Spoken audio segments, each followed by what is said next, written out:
नमस्कार शेतकरी बंधूंनो, मी निवृत्ती सयाजुरी मंडळ कृषी अधिकारी लासूर स्टेशन तालुका गंगापूर जिल्हा छत्रपती संभाजीनगर।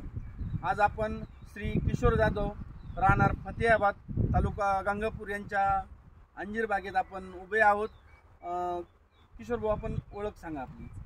माझं नाव किशोर बाळकृष्ण जाधव, राहणार फतेहाबाद, जिल्हा संभाजीनगर, तालुका गंगापूर। तर आपण ह्या बागेत उभा आहोत। तर ह्या बागेच्या तुम्ही लागवडीपासून तर काढणीपर्यंत आम्हाला आमच्या शेतकरी बांधवांना जरा तुमच्या भाषेत मनोगत सांगा, मार्गदर्शन सांगा। ही अंजीर बाग आम्हीच आमच्या कृषी विभागामार्फतच साधारणतः 21-22 मध्ये या बागेची किशोर भाऊंनी लागवड केली। तर आपण त्यांना त्यांचं अंजिराच्या बाबतीत आपण थोडंसं मार्गदर्शन घेऊया।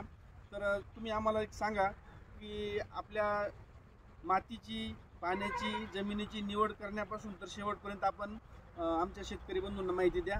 तर सुरुवातीपासून मातीपासून सुरुवात करा, जमिनीपासून सुरुवात करा। अंजिरासाठी माझं नाव किशोर बाळकृष्ण जाधव, राहणार फतेहाबाद। अंजिराची लागवड 21-22 मध्ये आपण केली, पण याची हलकी जमीन पण असली, पाण्याचा निचरा होणारी जमीन पाहिजे अंजिराला। आणि 14x15 आपण लावू शकतो, 15च्या पुढे लावू शकतो। आणि जिनकर जात ही आपण निवडू शकतो, चांगली जात असते आणि माल पण चांगला निघतो। याला हवामानाचं काय सांगणार तुम्ही? हवामानाला कोरडं पाहिजे। बरं, आता हे आपल्या गावात जे आहे तर किती बगीचे असतील बरं साधारणतः? साधारणतः फतेहाबादमध्ये एक 10-15 एकर आहे, पण शेजारी जास्त आहे। लागवड करताना तुम्ही काय काय कशी सुरुवात करता? लागवड करताना आपण 2x2 गड्डा घेतो आणि त्याच्यात अर्ध माती काळ्या मातीने भरतो, त्याच्यात शेणखत, आपलं सुपर फॉस्फेट वगैरे, किडनी लागा म्हणून देशी पावडर म्हणून वापरतो। साधारणतः लागवड केल्यानंतर ह्या बागेचं उत्पादन उत्पन्न सुरू व्हायला किती वेळ लागतो? 17 ते 18 महिने। बरं, आणि उत्पादन चालू झाल्यानंतर तुमचे जे बहार घेतात तर बहार घेण्याची प्रक्रिया कशी राबवतात हे आमच्या शेतकरी बंधूंना तुम्ही काय सांगा? बहार घेण्याची आपण एक पाऊस पडल्यानंतर जूनमध्ये 15 तारखेनंतर कटिंग करतो, छाटणी करतो। बरोबर, छाटणी केल्यानंतर त्याला बोर्ड मिश्रणाची आपण फवारणी करतो, कारण की त्याची जखमा झालेला असतात झाडाला, क्लिअर होता छाटणीच्या जखमा। त्याच्यानंतर ते डोळे व्यवस्थित फुटल्यानंतर जे एक्स्ट्रा डोळे फुटलेले ते आपण काढून टाकतो, जे आपल्याला पाहिजे तेवढे डोळे ठेवतो। साधारणतः उत्पादन येणे म्हणजे त्याचं बहार धरणे आणि त्याची काढणी करणे या दरम्यान ज्या किडींचा, रोगांचा प्रादुर्भाव होतो बागेवर, तर त्या बाबतीत तुम्ही काय सांगाल?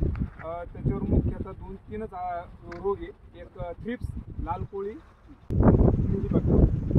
थ्रिप्सचं नियंत्रण कसं करता? थ्रिप्स आपण कीटकनाशक आणि लाल कोळीला बी आपण औषधच मारतो। एक ओमाइट म्हणून, ओबरॉन म्हणून याची औषधं मारल्यानंतर ओबरॉनचं जास्त चांगला रिझल्ट आल्यानंतर त्याला 3 महिने परत येतो। या तुम्ही जे किडी सांगितल्या तर त्याच्यात सर्वात धोकेदायक कीड कोणती म्हणावी लागेल? लाल कोळी।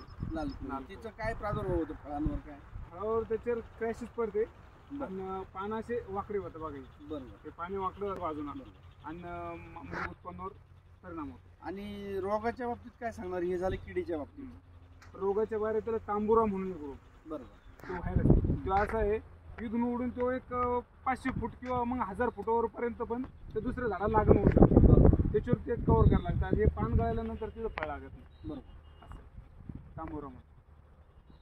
यानंतर तुम्ही जी काढणी करताना एकाच वेळी सर्व फळ येत नाही काढणीला, मग तुम्ही काढणीचं नियोजन कसं करता? आम्ही आज जर तोडते एक दिवसाआड तोडतो त्याला, तर जो माल बनलेला आहे तो आपण तोडतो आणि जागेवर। आता समजा तुमचं हे आपलं शेत आहे जे उभं, तर हे राष्ट्रीय महामार्गाच्या लगत आहे, तर ह्या हायवेचा तुम्हाला काही फायदा होतो का? हा फायदा होतो ना सर। आता मध्ये जे शेत असल्यानंतर त्याला प्रॉब्लेम होतो, व्यापारी तिथपर्यंत जात नाही। बरोबर, आपलं कसं रोडवर असल्यानंतर आपल्याला फोन न करता हाय भाऊ तुमच्याकडे माल, म्हणजे कसं माल न्यायला सोपं असतं आणि फास्ट गाडी मार्केटमध्ये जाते। आणि रोड असल्यानंतर आपण स्टॉल पण लावतो आणि तिथं बराचसा माल कव्हर। शहराचा काही फायदा होतो मार्केटिंगला? बराचसा फायदा होतो। मग आता तुम्ही इतर पिकांचं उत्पादन आणि उत्पादन म्हणजे किलोत येणारं उत्पादन आणि उत्पन्न म्हणजे पैशात येणारं उत्पन्न, बरोबर? आता तुम्ही आम्हाला आमच्या शेतकरी बंधूंना सांगितलं उत्पादन चांगलं येतं, उत्पादन म्हणजे याच्यातलं किलोतलं आलेलं उत्पादन, परंतु त्याचं कन्व्हर्जन पैशांमध्ये तुम्हाला जे अंतिम ध्येय तुमचं शेतकऱ्याचं, तर पैसे इतर पिकाच्या मानानं तुम्ही तुलनात्मक आम्हाला काय सांगाल? मी तुम्हाला हे सांगणार का माझं दुसऱ्या मालापट जास्त लक्ष नसल्यामुळे मग अंजीरवर जास्त लक्ष आहे. बरोबर. माझं एक 11 एकरचं क्षेत्र आहे. हां. ते 3 एकर एक साईडला आहे हं. आणि बाकी क्षेत्र एक साईडला आहे. उत्पादन काढता तुम्ही, हं. तर तुम्ही आमच्या महाराष्ट्रातल्या शेतकरी बंधूंना काय संदेश देणार? मी हे संदेश देणार का बुवा तुम्हाला जर 2 एकर जर क्षेत्र हा, असतं शेत. आणि पाणी असलं हं. तर तुम्ही बिलकुल अंजीर लावू शकता. तुम्हाला जेवढा नफा म्हणजे नोकरी करून मिळणार आहे ते तुम्ही ह्या 2 एकरमध्ये बरोबर करू शकता. समजा आता जर बघितलं का समजा 2-3 लाखाचं पॅकेज आहे, 4 लाखाचं पॅकेज आहे वार्षिक, त्याच्यापर्यंत तुम्ही जास्त घरी जाऊन पिकू शकता आणि अंजीर लावू शकता. अंजिरामध्ये चांगला नफा आहे, हमखास नफा आहे याचा. खास नफा आहे. मी तर त्या शेतकऱ्याला तेच सांगू शकतो, जर शेती असेल घरची तर तुम्ही लावा आणि उत्पन्न काढा. चला शेतकरी बंधूंनो नमस्कार.